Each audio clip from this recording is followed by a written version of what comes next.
Should you make your children fight in armor? Is there any way else in which you can instill courage in the hearts of those you care for?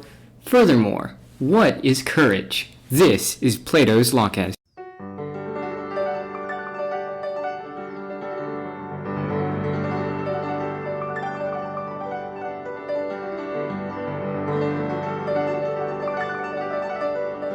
We begin our story today with a man by the name of Lysimachus coming before Nicias and Laches, two prominent Athenian generals within their own history. And he says before them something along the lines of, I fear for the future of my children. Because I know that I'm not a good father, and the reason, and I wish that my father, great man that he was, that he wouldn't have spoiled me, and that he would have given me more discipline, and that I would actually have great accomplishments to show my children and to teach them how to be. And I'm poor, and I live with somebody else, and it's like I'm ashamed of the fact that this is what it is. But could you please help me, Laches and Nicias, virtuous people that you are? Can you please help me to figure out how can I instill virtue into my children? Because I'm afraid for their future. Because I don't know what I'm doing here. I've seen good people, go and take their sons to train them in the art of fighting in armor. But should I? And so I turn to you. I turn to you guys, and I ask you, should I go forward and teach my sons this art of fighting in armor? And then, and this is just a really reoccurring thing with parents and children that I've noticed throughout time, and within my own experience too. Because back whenever I was really like a small child, my parents and I, my parents owned this janitorial company, and we'd go and we'd clean big buildings, and we'd be working for these long hours, and every once in a while they'd see the fact that I didn't like it very much, and they'd say, remember this, because what I do here now is so that you won't have to be here whenever you're my age. And it's just like, man, Lysimachus, I get that, Lysimachus. Good on you, Lysimachus. And Nicias and Laches get that too. And so they applaud him. And they're like, oh, wow, what you've done is a really great thing, Lysimachus. You've forsaken your pride, and you've come up here, and you've done this great thing. And so we're going to reward you, and we're going to try to help you with whatever knowledge we have. And so, so they're like, okay, let's see if we can get to the bottom of this. And Nicias, he comes forward and he's like, you may be looking for a good teacher. And Socrates, I happen to know Socrates, he found me, my sons, the best music teacher that I have ever had. So maybe we should look at Socrates. Socrates just happens to be walking around. Don't know where he comes from. Don't know where he's going. He's just walking around, and Laches sees him, and he points to he says to his son, "Hey, is this man Socrates?" It's like, wow, what a coincidence. He just happens to be there. It's almost as if this was pre-written.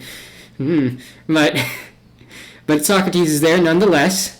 And he's like, yeah, that's Socrates. And Laches is like, Socrates, I've heard many good things about you, from the young and from the old and from everybody. The fact that you're a good you're good at teaching, or at least leading people to discover good things about themselves, and good for the improvement of the state. And you're a war hero. And man, Socrates, I look up to you, Socrates. But we're struggling with this question here, and we were hoping that you would help us figure this out. Should Lysimachus, in order to instill virtue into his sons, should he get a teacher to teach his sons how to train in the art of armored fighting? And Socrates, he does the humble Socrates thing, as I like to call it. He says, "Oh, I'm not too experienced in those matters, but you two are far wiser than I on first glance, and we should go and I just want to hear what you two have to say on that matter, and then I'll butt in whenever it becomes necessary."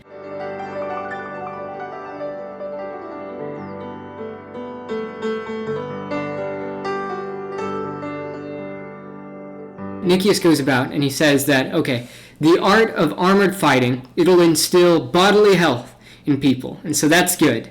And they'll have great military prowess in the art of fighting, right? And he says from that way, they'll be interested in like military pursuits and perhaps even getting up into the upper echelons of military orders, and that will help act as a segue to them becoming generals like me and like Laches, like that sort of thing. And not only that, but it will make them appear to be a terror before their enemies and a bulwark before their allies. And that's a great thing. And so I'm all for it. I'm all for teaching these people the art of fighting in armor. But then Laches, he goes like, yeah, that sounds good. It's like if that's what it really was, like I like that idea, and like knowledge just in general, it's like it's a good thing for the youth to have more of it. It's always a good thing. But I'm kind of skeptical on that, because in my experience, I've seen the Lacedaemonians, Spartans that is to say, I've seen them, and they don't do that sort of art of armored fighting thing. Like they just have this whole regimented military schedule. They don't do that. And like I figure that they who are like super experienced in this stuff would probably adopt that if it was worth anything.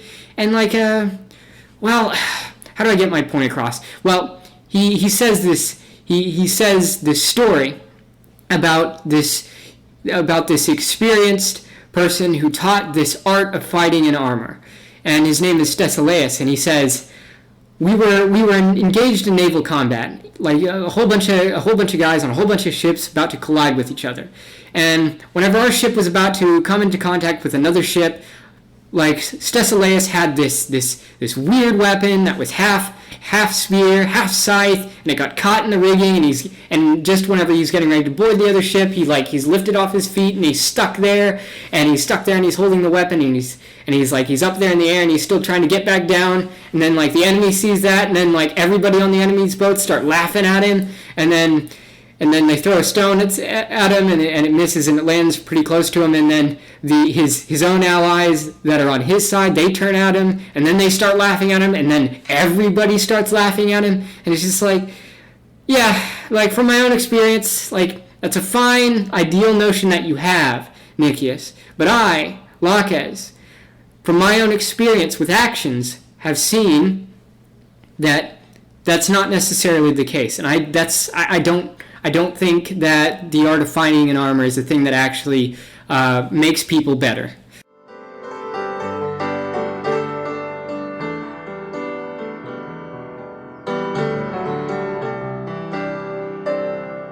Lysimachus, he sees that okay, this isn't going in one straight direction. There's some disagreement here. Let's get Socrates involved. And he's like, Socrates, there's a tie going on here. And I want you to break it. Socrates goes, oh, should we? He does. Okay, there's the humble Socrates thing, and then there's the Socrates don't care about your opinion kind of thing, where what I mean by that is he goes, should we care about the opinion of the majority? Should we care about the opinion of the majority if they're wrong? Or should we care about the experts? Whose opinion should we care about more? The experts or the majority? And he's like, okay, definitely the experts because they're closer to truth. Lysimachus, he's like, yeah, definitely the experts because they're closer to truth, that sort of thing. I get what you're saying there. And then Socrates is like, okay, now that we got that sort of thing out of the way and I've done the whole Socrates doesn't like the majority argument, let's go on to find out what exactly are we trying to do? What exactly are we aiming at with this whole like art of fighting in armor thing? Right? Like it's like we're saying that, but like what are we trying to get out of it? It's like what does it instill in people? It's like virtue, right? But I mean, what part of virtue? And then he starts talking about like, okay, but before we talk about that, like, shouldn't there be some proof that we're experts in this field? Shouldn't there be some sure sign that we know what we're talking about? And then Nicias is like, hold up. I just want to make this, it's a trigger warning, right? It's a trigger warning for Socrates, what Nicias is about to do here. He goes, Lysimachus and Laches, you're not used to Socrates, but I'm really used to Socrates. And what Socrates does is he'll question us to bits. He'll atomize every single saying that we come up with. And I'm okay with that. Like, I like that. In the pursuit of truth, that, like, I, Nicias, am okay with that. But Laches and Lysimachus, how are you? Lysimachus is okay with it. Laches says, in the matters of virtue, I think that Socrates is well worth listening to in that, because his actions speak louder than words, and man, Socrates has done some good actions right there. And so I'm going to say yes. I'm going to say yes. We should proceed with this discussion. I'm all for it. And then Socrates goes, okay, we have two routes we can go through. One is we can, in regards to proving that we have some expertise in this, we can say, we can look at one, who are our teachers in this field, and or we could look at the second one, which is start with first principles and then figure out what are we trying to aim at, and then carry on the discussion. And then Socrates is like if we're going along the teacher route, I can't really say that I had a good teacher growing up. Never had a teacher in my entire life. Can't really go down that route. You guys maybe can, but I like the idea of going down first principles. So can we go down that route? And they're like, okay, yeah.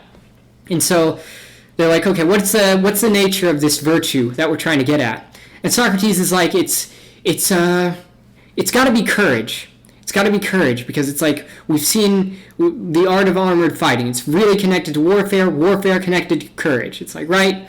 And Laches and Nicias are like, yeah, I think it's courage. And so Socrates is like, okay, what is the whole of courage? What is courage?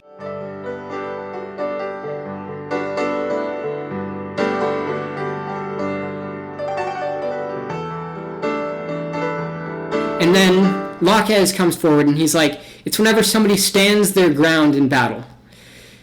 But Socrates is like, okay, I get what you're saying, Laches. I get what you're talking from experience. But what about in this one instance where where the Spartans at the Battle of Plataea retreated tactically and then came back and won the day? We would call them courageous, right? And Laches is like, yeah, we would call them courageous. And it's like, but they didn't stand their ground there. It's like, yeah, I get what you're saying. And not only that, but that's just a specific instance, just about like battle. I was talking about like what makes things courageous in general. Like quickness, as we see it, is doing a lot in little time. I would, like, if you asked me what's the definition of quickness, I wouldn't point to a sprinter. So tell me, what is that thing which makes all other things that we see courageous? What is courage? And Laches is, okay, if we're going to speak universally about this, I'm going to say courage is endurance.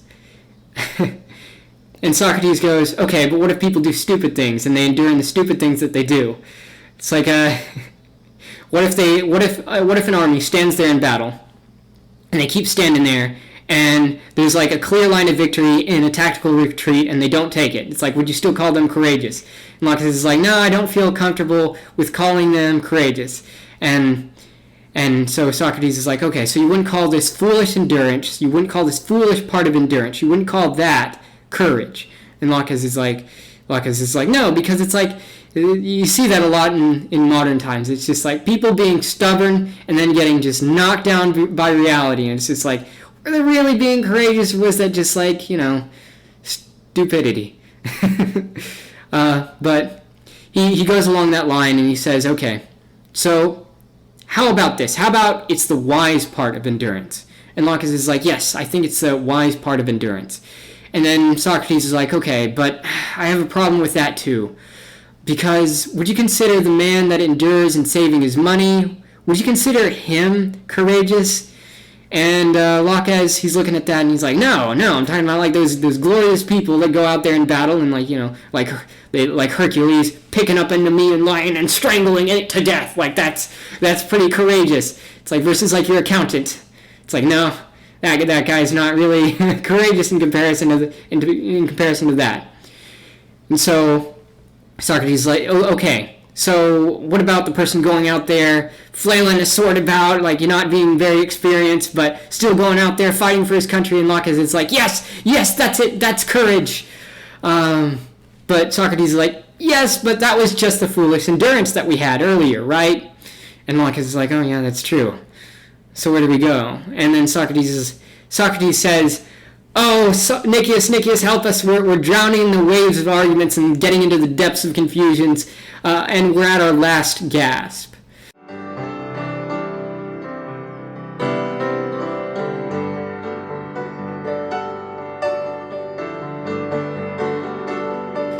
Nicias comes forward, and he's like, okay, Laches, I sort of got what you were saying, but that didn't really go anywhere, so like the way that I sort of go about doing it is, how about this? Okay, so Socrates, I've heard you say that every man that acts out with knowledge is doing a good, versus the person that acts out in ignorance is doing a bad.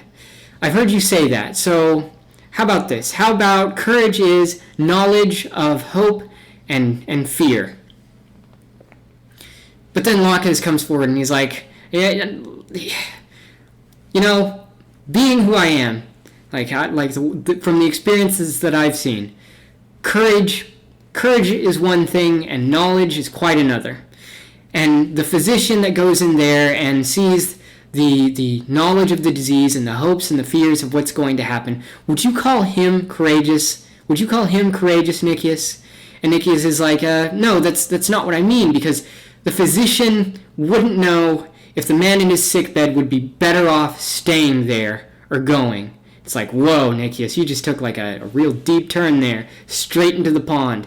Hopefully not the waves of confusion, but you've certainly taken us to a really profound place. And so he goes, okay, it's a knowledge of the fear, it's the knowledge of the fear and hope that truly lies at the heart of courage. And then Laches looks at that and he's like, he retorts that, okay, would you consider the soothsayer, like the person who knows about like the future, would you consider that person to be courageous, since he knows what's going to happen, if some party is going to be victorious in war, or if they're going to be defeated? Would you consider them courageous, since they know of the fear and the hope of? Wouldn't you consider them courageous?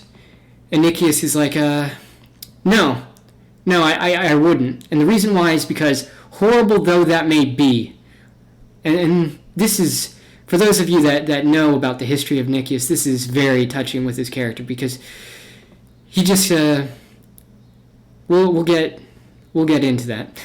I keep saying that, but you get what I mean. He says something along the lines of, horrible though that may be, horrible though defeat in war may be, it's like we don't know if that defeat will lead to a good or a bad for the people. It's like a people may learn from their defeat and go on to become a prosperous nation and be able to feed their people and take care of them and not have to worry about being invaded, or they could go in the other direction, equally as likely, in which they go through terrible times of plague and starvation and famine. They could go in either direction. It's like the soothsayer doesn't know that, but the man that's courageous does. The man that's courageous knows that even in the darkest hours there is something there. And then Laches, he gets frustrated. He's like, this guy, he keeps on like pivoting at every angle that I question him on. I don't think he's arguing with me in earnest. I think he's just pivoting for the sake of pivoting because he doesn't want to admit that he's wrong. And he gets real frustrated with Nicias. And then Socrates is like, whoa, calm down, Laches, I got this. He asks Nicias, okay, so since you think that courage is a type of knowledge, would you say that it's a thing that that every man possesses. And Nicias is like, no, I don't think it's a thing that every man possesses. And so Socrates says, so it's certainly not a thing that animals like Socrates, boars, like Socrates says, like boars, lions, like it's certainly not a thing that they have, right? Nicias is like, no, absolutely not. And Laches is like, gosh dang it, Nicias, all of us around here, all of us say that those things are courageous. Like, we all say that the lion is a courageous being, but you come over here, and then Socrates is like, calm down, Laches, calm down. Laches needs to be calmed down. But he asked him, okay, like, Laches, give Nicias his turn. Let him explain. And Laches is like, okay, let's be reasonable here. I'll let him explain. Wrong though he may be, let him explain. In my eyes, wrong though he may be, let him explain. And Socrates asks him, okay, why do you think that? And he's just like, I've seen people out there in battle doing the wrong things and getting themselves killed for no reason at all. And it's like it's comparable to children going out there and hitting an adult. It's like, and the way that what Nicias is saying here is like, they're fearless. I've seen people that are fearless, but by no means brave. Fearless, but not brave. It's like, in my own childhood, I remember like getting together with a bunch of friends and we'd bury my foot in the sand because that's a thing that we did. Fearless but not brave. We got together and we buried my foot in the sand in the playground. And whenever whenever recess was over and the time came and the bell rang, everybody left me there and I was stuck there with my foot in the sand. And it's like, I was like, come on, help me guys, help me. And they were like, no, and it's like, time's up, we gotta go. We can't help you, we got you here and now we can't help you, goodbye. And so I was left there, I dug my foot out and, went over there, had to explain myself, that sort of thing. We were fearless, but not brave. Another example, I guess you could say, is Tide Pods, the whole Tide Pod thing that was going about, people eating Tide Pods. Crazy, right? Fearless, but not brave. And so you sort of get an understanding for what Nicias is saying here.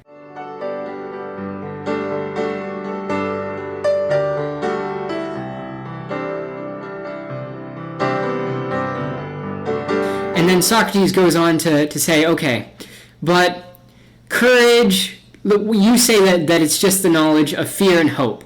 And what do we have to, why? Why is it this thing that's happening? Fear and hope.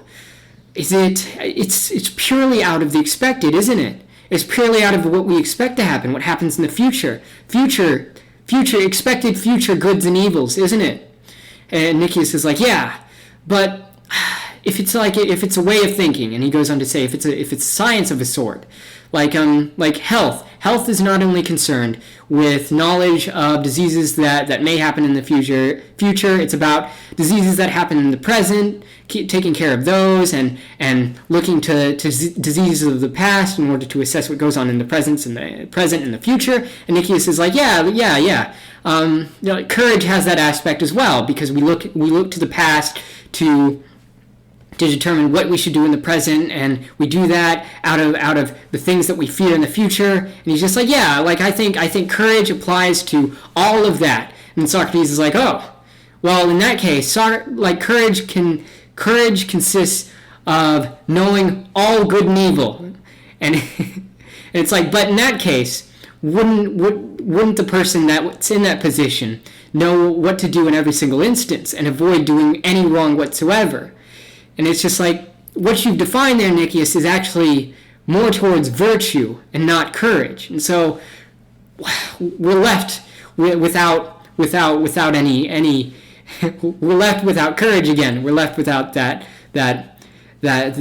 definition. We're left without a definition again. Again, a definition slips from our fingers out into the reality that we can only expect and never truly know. And so Nicias and Laches, they're like, oh goodness, Socrates, you're right. We feel kind of ashamed about this, because it's like, man, we're generals. We're generals. We should know this thing. It's like, but how about you, Socrates? How about you teach them? And then Socrates is like, he does the humble Socrates thing. And he goes, We're all in need of a teacher, guys. We're all in need of a teacher. We need to find the right teacher and get ourselves involved with that. And then he turns to Nicias. And Laches, and then he looks towards Lysimachus and he says, Lysimachus, how about tomorrow? Lysimachus goes towards him and he's like, okay, Socrates, how about tomorrow? How about tomorrow you teach my sons? And Socrates says, yes, I'll go about that and I'll teach your sons. We'll go and we'll try to figure out what exactly, although I don't know what it is, let's go about and try to make them more virtuous. And so that's where we end this dialogue, and we're left with, is courage a thing to be looked at and through the Nicias perspective of ideals, or is it a thing to be looked at through Laches? Is it a thing of action? Is it Nicias or is it Laches? That's it for today. Thank you for, that was quite abrupt, but thank you for your time. And this has been Classics with Combest.